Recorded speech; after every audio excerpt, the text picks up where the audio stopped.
మేడ్చల్ జిల్లా సాయినగర్లోని భారత రాజ్యాంగ నిర్మాత డాక్టర్ బాబా సాహెబ్ అంబేద్కర్ 135వ జయంతిని పురస్కరించుకుని సాయినగర్ అంబేద్కర్ సంఘం ఆధ్వర్యంలో నిర్వహించిన జయంతి కార్యక్రమానికి ముఖ్య అతిథిగా ప్రశాంత్ కార్తి వచ్చేశారు.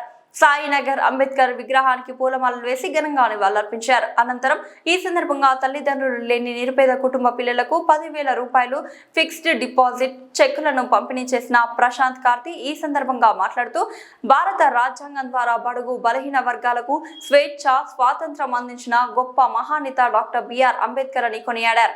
తన కలంతో భారత రాజ్యాంగాన్ని రచించి సమానత్వం, న్యాయం, స్వేచ్ఛ వంటి విలువలను దేశ ప్రజలకు అందించిన మహనీయుడు అంబేద్కర్ అని ఆయన పేర్కొన్నారు.